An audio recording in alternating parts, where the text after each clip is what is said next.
Okay. I'm starting the live stream to make sure that's up and running. Okay. All right. I'm going to mute myself so that there's not a whole lot of excess background. Okay. Starting the live stream to make sure that's up and running. Okay. All right. All right. It looks like it's 6 o'clock. I'm going to mute myself. All of our board members So here. that there's not a whole lot of excess background. Somebody has their audio playing. Okay, sounds like it's gone now. All right, it being 6 o'clock, let's call this meeting of the Augusta Richmond County Board of Elections to order. First item on the agenda would be the approval of the minutes and entertain a motion to individually accept each meeting at your pleasure. I move So that moved, we Chairman. accept the May 4th, 2020 regular monthly meeting minutes. I Second. second that. It's been moved and properly seconded to accept the meeting minutes from the May 4th, 2020 regular monthly meeting. All in favor? Aye. All opposed? We now have on the board for your consideration the meetings from May 18th. I move that we accept the minutes of the May 18th special called meeting. I second. It's been properly moved and seconded to accept the meeting minutes from the May 18th, 2020 special call meeting. All in favor? Aye. All opposed? Next on the board will be your June 15th, 2020 special call meeting minutes. Mr. Chairman, I move that we accept the minutes from the June 15th, 2020 special called meeting. Second. It's been properly moved and seconded that we accept the meeting minutes from the June 15th, 2020 special call meeting. All in favor? Aye. All opposed? Lastly, for minutes, approval would be from the June 17th, 2020 regular monthly meeting. Mr. Chairman, So I moved, move Mr. Chairman. we accept the minutes from the June 17th, 2020 regular monthly meeting. Second. It's been properly moved and seconded that we accept the meeting minutes from the June 17th, 2020 regular monthly meeting. All in favor? Aye. Aye. All opposed? Mr. Chair, Yes. I did notice earlier today that the June 17th meeting had the wrong location indicated on it. The minutes indicate that it's via Zoom, and of course we met in person. And so I will get that change made. Notice that. Without objection, can we just strike through that? And if their signatures already on, or do you need to have a clean copy? I do not have signatures yet, and Okay. so I'll just make a clean copy and then we'll get the signatures. Sounds good. Okay. Very good. Third item on the agenda for us to consider today, board members, is the update on the August 11th, 2020 nonpartisan runoff. Lynn, if you would go successively through A through D. If there are any questions pertaining to any of this, please just interrupt Lynn as she goes. Lynn? Sure. Thank you, Mr. Chair. Let's go over the calendar first, and let's catch up with where we are. We have, as of this morning, finished our logic and accuracy testing for the election. So we started last Tuesday, finished up this morning. So it's nice to have that completed. Poll worker training is coming up starting July the 20th, the week of July the 20th and the week of July the 27th. Just a couple of things of note about the poll worker training is we are asking that all poll workers that work directly with setting up or closing down the voting equipment come to and attend in-person training. That will be conducted at our warehouse in small controlled groups, and also all temporary and permanent staff members will be attending that in-person training as well. Then we're also asking all of the same type of what we'll call vital poll workers whose polling place is not open for August, we're inviting them to come to training as well and to work at the polls with us on August the 11th, even though their polling place is closed. It'll be a great experience for everyone to come get their hands on that equipment one more time before we go into November.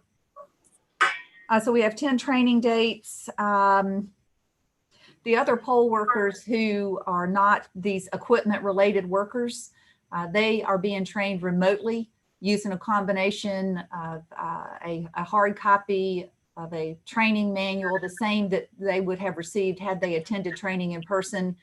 And we're also sending them and have provided in that packet links to the Secretary of State's website where they can watch videos on things like line management and campaigning at the polls and greeting voters and sample ballots and things that aren't directly related to the equipment. Advanced voting will begin on July the 20th on Monday, and it'll run through August the 7th. Of course, at its last meeting, the board decided to open up the satellite sites on that Monday through Friday before the election. So all those plans have been made. The Recreation Department has jumped right on board with us very graciously. And so we are good to go with all the logistics for that.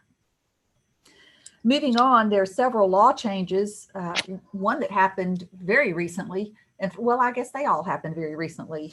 One was a pretty big one, though. It affected the voter registration deadline for the runoff. And so last Tuesday, we were notified by the Secretary of State's office that in order to be in compliance with federal law, the state of Georgia was changing its voter registration deadline for the runoff and subsequent runoffs, so that basically the runoff is treated moving forward like its own separate election and will not hold the voter registration deadline from the initial election. Before last Tuesday, the only people that were eligible to vote in the August 11th runoff would have been those individuals who registered to vote by May the 11th.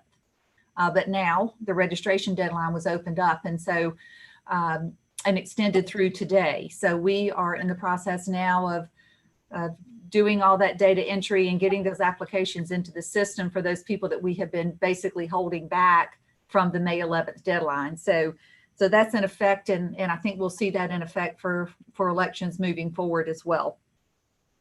Another change that was made by the state election board, they extended, or they made the rules for early processing of absentee ballot and also for allowing absentee ballot drop boxes basically a permanent rule in the state of Georgia. So they went in and lifted off the date specific requirement from both of those rules. And so moving forward, unless and until it's changed sometime in the future, we will be able to begin early processing of absentee ballots beginning the second Monday before the election, no earlier than 8 o'clock that morning. Most of the other procedures and processes stayed the same. And then the absentee ballot drop box rule was also put in place for future elections as well. So we can, as the election superintendent, you have a choice of how long you want to have those drop boxes open prior to an election. We can do it as many as 49 days before the election, which is a period of time that absentee ballots by mail are available. I'm not suggesting that we do that at all, because once we open them, then they do have to be checked periodically to get the ballots out. And so it would be our recommendation that we stick with the same processes that we set up for the June election. We make those boxes available on the day that early voting starts on July the 20th, and then empty them pursuant to law. Absentee ballots by mail. To date, we have sent out 6,738 ballots that were sent out by the state of Georgia on behalf of Richmond County, and those included all of our rollover voters. So any voters who were military or over 65 or disabled, those ballots have been printed and mailed, and people have begun to receive them. So the issue date on those was last Monday, July the 6th, and people have begun to receive them because we are getting them voted and returned back to us already. In addition to that, we have mailed out at this point, 130, 140 ballots from our office. So from this point on, unlike the last election in June, any absentee ballot applications that we get outside of that initial rollover list, excuse me, the counties, it'll be the county's responsibility to have printed ballots and put postage on them for all those voters. Back in June, the state did all that for us, but this time the state was gracious enough to do at least the rollover list, and then we pick it up from here. And the same thing will hold true for November. They will take care of the initial mailing in November, and then we'll pick it up after that. So it's a great compromise and a good thing they're doing for us. Lynn, is there any difference in what is sent out, what the elector is going to receive that comes from our office versus what comes from the Secretary of State's office? Is that packet similar? Are there differences in what is received by that elector?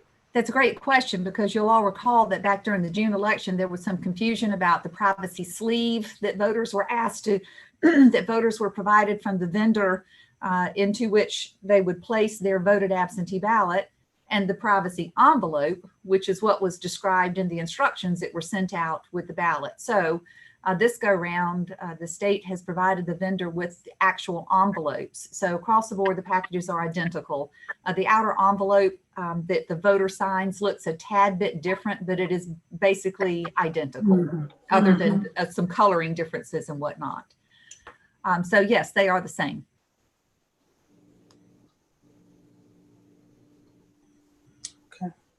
Excuse me, Madam Director. Yeah, I had one question, and that was under absentee ballots by mail. We had sent out 116 ballots. It says 116 on my update, so it is 130. Well, I included in whatever we packaged up today. This report was prepared over the weekend, and so I added in what was actually processed today. So it's a little bit higher than what's on the paper, but not substantially. Okay. Okay, no problem. No, that's fine. I just want it for my own records. That's all. Thank you. Thank you. Mm-hmm. No further questions, Mr. Chairman.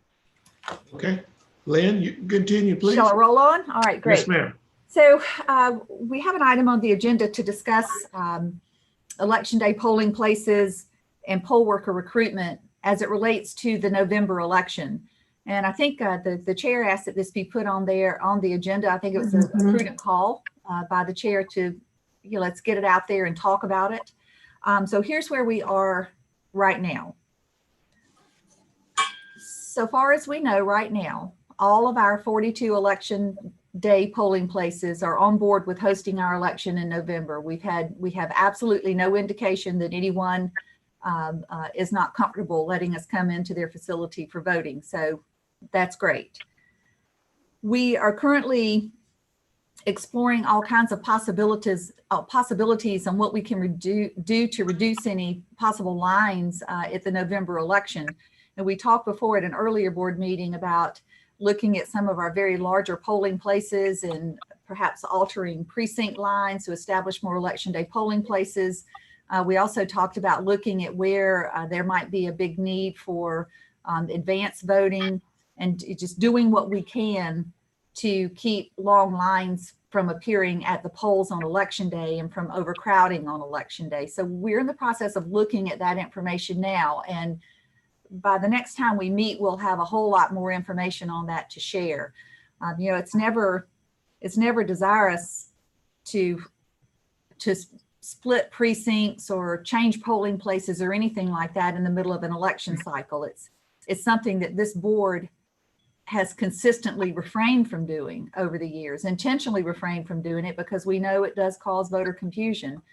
So, I think our challenge is in light of the expected big turnout and the COVID issues and the spacing issues, we're going to have to take all of that into consideration and figure out what the best and most reasonable way is for us to provide as many opportunities to vote in person. I think we also need to take into account that we can expect many, many more thousands of voters to vote by mail than would normally vote. So we need to weigh all of that. As I said, we're in the process now of gathering information, but things that we do know and things that we expect are right now, currently, we have around 133,000 registered voters, active registered voters. I expect by the time November gets here to see that number pushed up to more around 140,000. I expect in November that we will likely see, I'm sure that we're going to see a record number of people coming out to vote in terms of the number of people who come to vote.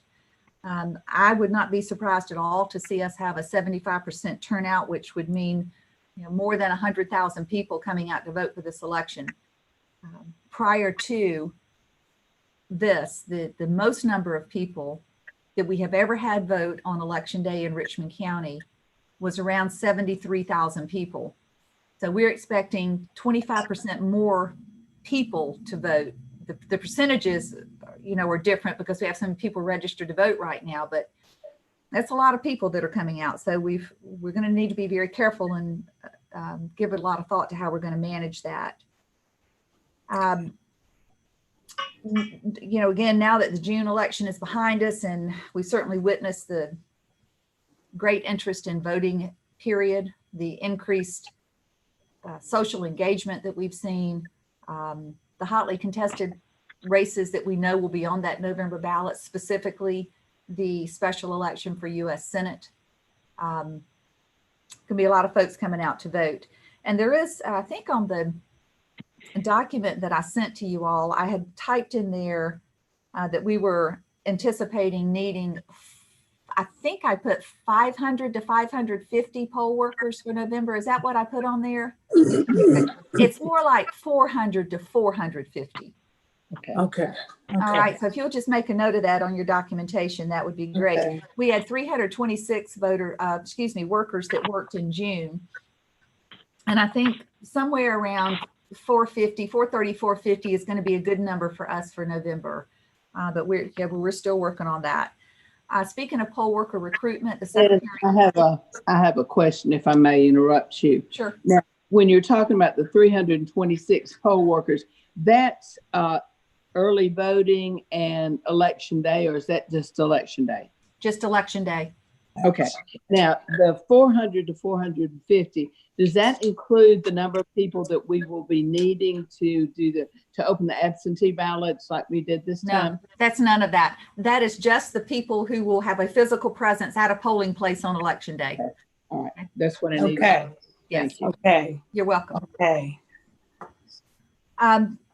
The Secretary of State's office is making an effort to assist counties with some poll worker recruitment. They have some initiatives that they've begun that they're still fine tuning. So we should know more about that soon and be made aware of the ways that they can assist us. But the ways that I see readily available for us to assist ourselves is to continue pursuing our collaborative effort with the Board of Education, with student high school students, and also with educators or school personnel that may want to take a day vacation and come work at the polls in November.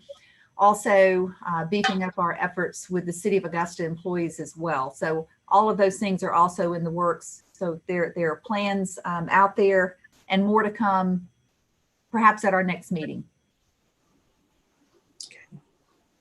Questions for Lynn? Yeah. I'm sorry. Go ahead.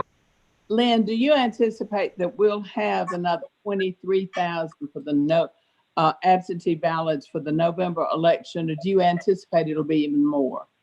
I think it'll be more, Sherry. I would not be surprised. We know we issued 30,000 ballots for the June election. I would not be at all surprised to see us issue 40,000 for November. Now, the Secretary of State's office is not planning to send that pre-filled application to all voters, but certainly state parties on both sides and other candidates that are involved in some of these races have full intentions of sending out those absentee ballot applications on their own. So voters will have them readily accessible, the applications readily accessible to them in much the same way that they did prior to June. Given the increased overall participation that we're expecting, I can't help but think that that's going to reflect on the number of ballots that we send out. So we're looking at a good many teams to be used to be the week before. Absolutely. At least as many people as we had before, if not more. Yes, I would say we're going to need more, actually. The end goal is always to get as much of the work done ahead of election day as we can, so that when we leave election night, we have as much done as we can. I think our new normal in this regard, though, is moving forward. Election offices around the state just are not going to be able to have all their votes counted and tabulated when we leave election night. It is going to take some days afterwards to get it done. But the goal is always to try to get at least as much done as you can ahead of time. And so we have, I'm sorry. We have some thoughts about finding a bigger space or making more room somehow, but then it brings into to question, how do you separate the process of opening the envelopes from the actual tabulation system and physically transporting then open and exposed ballots from one location to the other? And that's not something that I'm real comfortable doing, and I'm sure that you all aren't either. So we still have some fine tuning to do. But to your point, Sherry, during the June election, we were able to, my recollection is that we had 7 teams at one time in there working. We had 4 on one side and 3 on the other, and then the scanning crew. And I don't know that we can fit many more personnel in there and accommodate monitors and all the other workers that it takes to do that process. So, but we can get an earlier start on it and do those things that we can to get as much done as possible. Well, that's what I was asking. I'm not really a fan of us having 2 locations to try to open the ballots because of the security. I would rather us try to utilize the old warehouse section back there a little bit more, maybe do some of the other work over there, and that will free up some of the tables in the area where we normally open the ballots. But that's just something you can look at. But I do think if we need more teams, we need to sort of work out something, the logistics there at the warehouse. I'm just not, I really am concerned trying to move the ballots from too many locations and the security of those ballots. So I think if we I agree, warehouse and just see what we can do there. Yeah, the problem that we're going to have with that downstairs area, though, is that all of the voting equipment will still be there. Right.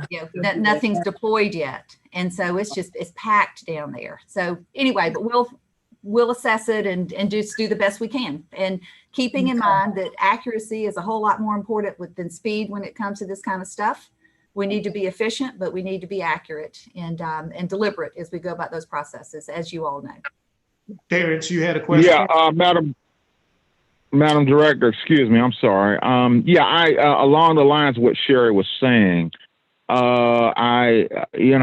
an area of concern that I had. How soon, Lynn, do you think that we're going to know what those teams are going to consist of, how many more team members we're going to need to open those envelopes early? And then, of course, is there additional space available at your location on 5th Street? Would that even be logistically possible for people to come on in and start opening? And will we have enough space? Would the city make any space of the space available for us? Well, those are all very good questions. As to the when part, just as soon as we finish this runoff on August the 11th, we'll turn our full attention to November. We'll be able to start that early opening process like that last Monday in October, whatever that date is. But we are limited. We can't start earlier than the 2nd Monday before the election. So that's the parameters that we have to work in. As to the amount of space we'll have available, I mean, I know that warehouse pretty well, and we know that the voting equipment will not be deployed at the point in time that we'll be opening up those envelopes. So we are somewhat limited to the space that is on the more administrative side of the building. So we'll just have to do the very best we can to fit people in there in a reasonable way and still provide space to adjudicate overvoted ballots and for monitors to move about and see the process, and for the people that are coordinating it to move around and do their jobs, and at the same time keep people safely distanced from each other to the extent we can. Thank you. Okay. You're welcome. Continue, Lynn. Okay, so I will just roll into the impact of COVID then. Yes, ma'am. Okie dokie. Well, I just thought you might be interested. We have just begun to do a full budget analysis of the full impact, financial impact that COVID had on the March and May and June elections. And so I've made a few notes here, and as we go about talking about this, just keep in mind that the budget analysis is an ongoing thing. We are looking at it and deriving more information on a regular basis from the documents that we have. But these are the things that we do know. Temporary employees, between getting absentee ballots out of our office on time and processing them and early slitting and all those extra steps that we took to get the absentee ballots out and then back in, it took around $39,000, $38,700 in temporary employee funds to get that done. We saw our temporary budget go from what would normally be around $3,000 a week to $14,000 or $15,000 a week for several weeks running. And even when it didn't hit the all-time high, it was still $5,000, $6,000, $7,000, $8,000 a week for the temporary employees it took to get all that work done. So it was no small thing. You know, it took a lot of people.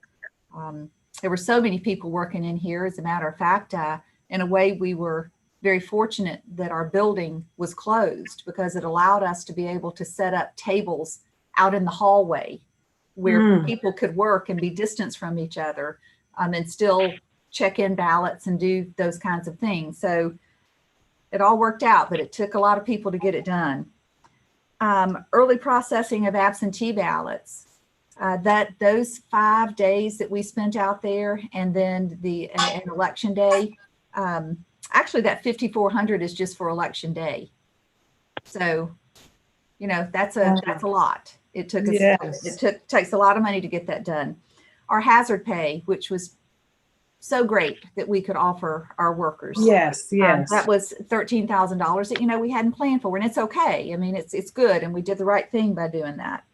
Employee overtime was about $10,000 more than we would have normally spent. Our overtime budget for the year is gone because we spent so much getting all the stuff ready for May and June.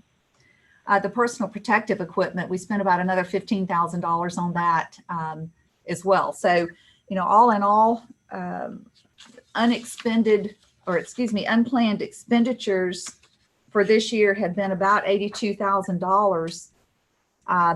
We know that we can recoup about $74,000 of that out of unexpended poll worker pay from the March election. So that's good. But, you know, we've only just begun to really get down to the root of things and how everything impacted us. But that's kind of a highlight of where we are. Now, the good news is that we do have some funding set aside in the contingency budget for the city of Augusta to fund our runoffs. We were able to secure funding for 2 runoffs at a projected cost of around $95,000 each. We know that that's no longer a good number.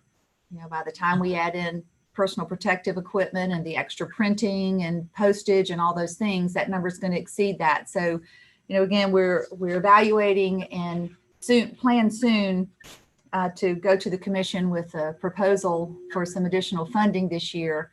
As I say, the $190,000 for the 2 runoffs is already earmarked in contingency, but that's not even going to quite cover what it costs for the runoffs to occur. So, and that's also only planning for 2 runoffs when we could have 3. We may have one in December, which we can't worry about that quite yet, but Oh, gosh. 100% sure that we'll have a runoff in January in the U.S. Senate race, and with 20 candidates on the ballot, it's Yes. Uh-huh. it's going to happen. So, but we're working on getting those numbers together. But I just wanted to bring you up to speed a little bit and let you know kind of what we can see on first glance at our budget, and we'll be providing more information as we go along.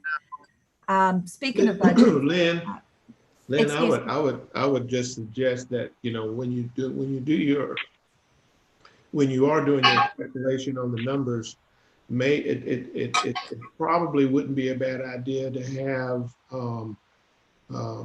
your mindset on the fact that it's going to be, possibly a continuation of COVID, of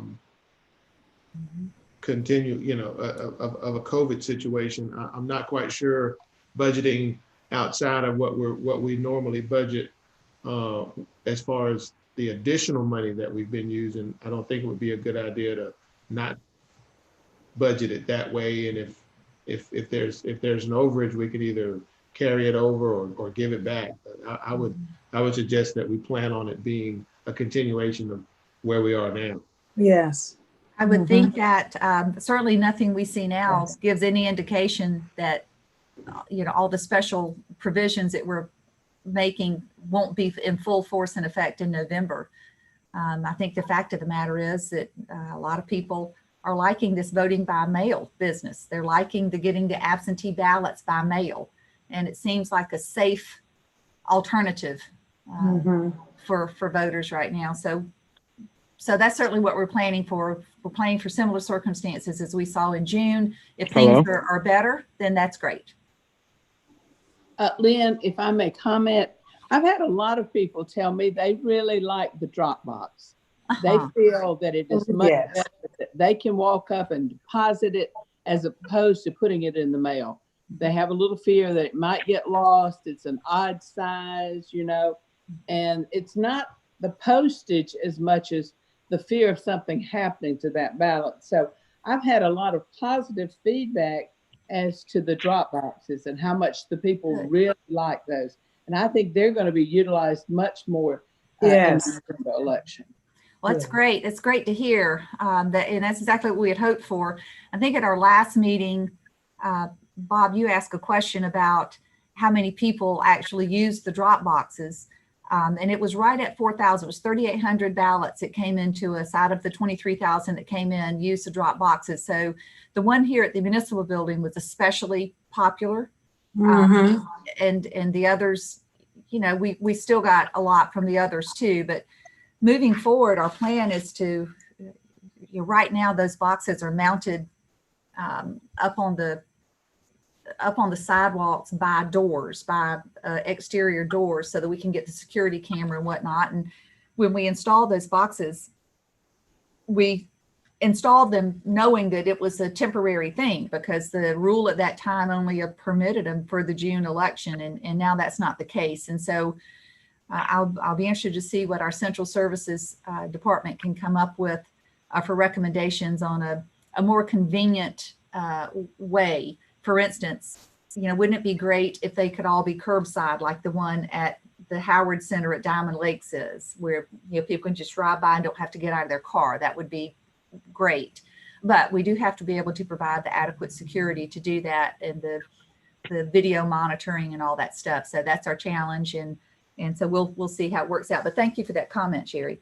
Well, and if I could add to what Sherry said, and as usual, Sherry beat me to it.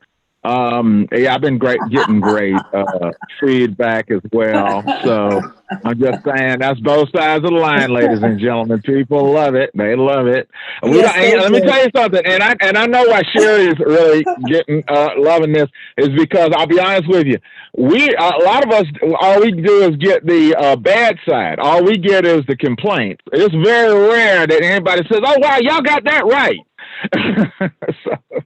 So thank you, Lynn. Great job. Great job. Well, thank you guys for your support with that. Not every county in Georgia did that, but all the larger and medium-sized counties did. And I think there were a total of, I want to say maybe 70 or 75. So not quite half of the counties in the state opted for drop boxes.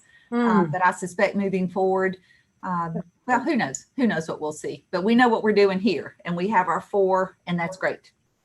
That's right. Amen. Shall I continue on, Mr. Chair? Yes, ma'am, please do. Okay. So the next agenda item is to issue the call for the special election for the Board of Education eSPLOS referendum to be on the ballot this November. We received an executed resolution from the Board of Education. A vote by this board tonight to issue the call would permit us to run the ad at least 90 days before the election, which would be on August the 5th. But we can go ahead and get that queued up to run and then get the rest of the advertising in place to place that question on the ballot for November. Are there any questions for Lynn on that? No, sir. None, Mr. Chairman. No. If there aren't any questions, then I'll entertain a motion to do the same.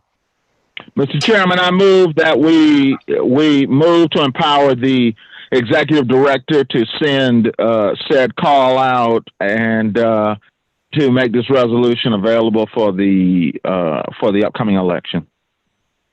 Second. Been properly moved and seconded to do same. All in favor? Aye. Aye. All opposed? All right. May I ask a question, please? Yes, ma'am. I didn't quite catch who seconded that. I did. That was Sharon. Thank you. Item number 7, if we conclude with item number 6, item number 7 is for old business. Do we have any old business that we need to discuss for the good of the board? Hearing I have none, none, Mr. Chairman. hearing none, then we'll move on to item number 8, which is new business. Is there any new business, Lynn, that you need to discuss with us? Yes, I have one thing I'd like to mention. I was looking at the calendar for August, and our next regular board meeting is scheduled for August the 10th, which is the day before the August 11th runoff. I'd like to suggest that we reschedule that meeting to Monday, August the 3rd, to give us a moment to be together just prior to the election. And then go ahead and let's get on everybody's calendar a certification date for the runoff of August the 19th, Wednesday, August the 19th.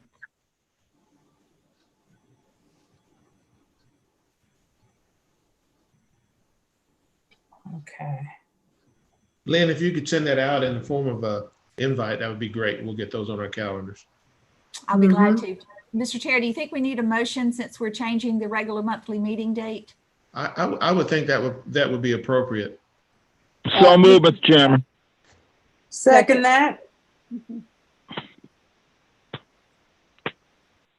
Great. Been properly Thank you. moved and seconded for us to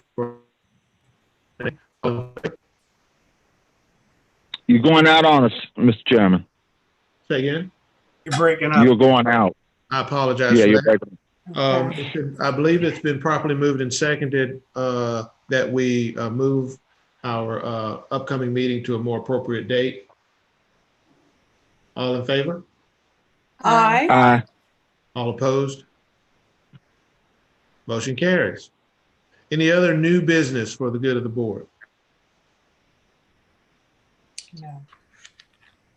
Hearing none, I would entertain a motion to adjourn. So moved. Second. It's been properly moved and seconded that we adjourn this meeting of July 13th, 2020, Board of Elections. All in favor? Aye. All opposed? Thank you all. And I do apologize if there's been a glitch or two on my end. I wasn't aware of it, but I do apologize. I hope it hasn't been a distraction. You did quite well, Mr. Chairman. It's quite well. Thank you all. Thank you all very much. We'll talk Thank you. soon. Okay. Okay, thank you. Hey, Good night. thanks everybody. Really great. Appreciate it, y'all. Have a good summer. Okay.